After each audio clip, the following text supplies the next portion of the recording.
Welcome back to our Haiti special. I'm here at the UN headquarters near the airport in the capital. Now, over the course of the last 2 weeks, we've heard lots of stories about children being adopted, being fast-tracked and moving abroad. But the stories that we don't hear a lot about the plight of Haiti's orphans who are not going to be adopted, who are not going anywhere, and who haven't had enough aid reaching them. Now, before the earthquake, there were already about 400,000 orphans here in Haiti, or children living in orphanages, and now there will be many more. Now, our senior correspondent Melissa Bell and Johan Baudin went to an orphanage, and they found children there that had not yet received any aid at all, hungry and thirsty. They're the forgotten children of Port-au-Prince. At the end of a dirt track in the suburbs of Port-au-Prince, behind an American school bus donated in better times, live 60 boys. The youngest is 4, the oldest 16, and all have been orphans for as long as they can remember.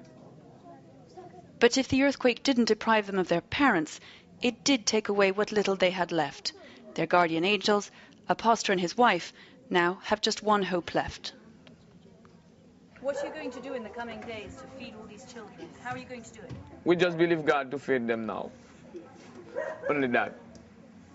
Are these children hungry already? We only give him one meal today, but we don't know how we're going to do for this week now.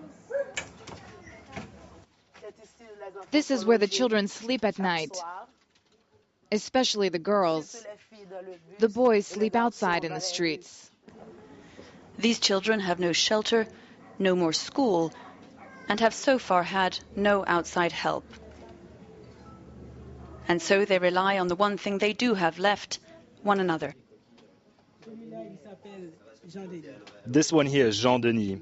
He is 5 years old and he's very talented in school. He's very intelligent. In the building next door, the girls also look after each other and themselves. But the list of those who want to join them is growing. Orphans of the earthquake, like 9-year-old Carla, who lost both her parents and now comes to be fed. For the time being, though, there's just no room for her to be taken in. For myself, I can't take care of all of the kids that I have for now. If I have another possibility to have more food and more things coming, I will be able to take care more. But for now, I can do nothing because I don't have enough possibility to do more. And even for those already inside the orphanage, the grasp on the future is now much less certain than it was. These children, who'd already lost so much so young, have now lost what little they had left.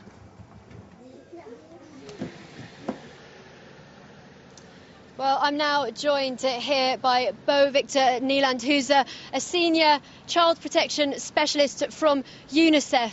Thank you very much for joining me here this evening. Now, in that report, we heard the story of orphans who seem to have been completely neglected. They haven't received any aid. And how many children are in that situation here right now?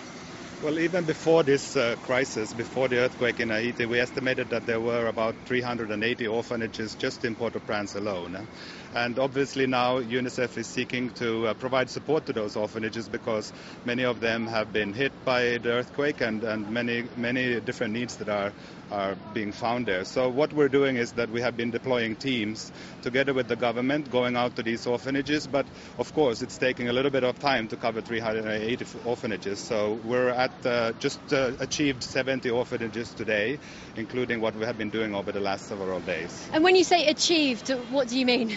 Well, what we have done is that we're going out to do rapid assessments. So we have child protection teams that look at the immediate needs, and then we refer to different organizations, including within UNICEF for water support, for instance, or nutrition support, or with the World Food Programme for food to be delivered to those orphanages. And what about psychological help for those children who've been neglected as a result of this earthquake or who have been orphaned as a consequence? They must be suffering enormous emotional trauma. Yeah, this has really become a children's emergency now here in Haiti, and And what we're seeing is the psychological issues that arise come from a number of situations. It includes just the basic lack of basic health and nutrition services and access to water. But most of all, what we're focusing on now is the unaccompanied and separated children. And we've heard a lot about fast-tracked adoptions, and then we heard that actually the government was trying to stop Haitian children leaving. Where do you stand on that? Well, UNICEF's approach really is now to look to register all the children who lost their parents in the earthquake or who are separated and have not been able to find their family or relatives. So what we're doing now together with all the child protection agencies is to go around, especially around Port-au-Prince to begin with, and register all of those children. And we have now opened interim care centers where separated and unaccompanied children are being placed. And we've also been hearing that there have been some child abductions. Is that widespread or is it very marginal? Well, these are reports that we have also been receiving. None of them we've been able to confirm, but definitely the effort to register children and to put them in interim care will help prevent those kind of instances from happening again. And so what are children in need of most right at this moment? Is it first the emergencies, food and water, and then what else will you be bringing along after that? Yeah, it's very difficult to compare between access to health and food and nutrition and water against child protection issues, which are not maybe in the same way can cause death. But definitely if a child is not with the family, it also stretches all those other coping mechanisms. So our immediate priority, really, we're expecting in the thousands of children who have lost or who have been separated from their parents and their family. And what can our viewers do to help the children of Haiti? Sorry? What can our viewers do to help the children of Haiti? Well, we're very well funded at the moment, but obviously being with us at this difficult time in terms of providing just support from abroad is excellent. Victor Nillen, thank you very much for joining me from UNICEF. Thank you.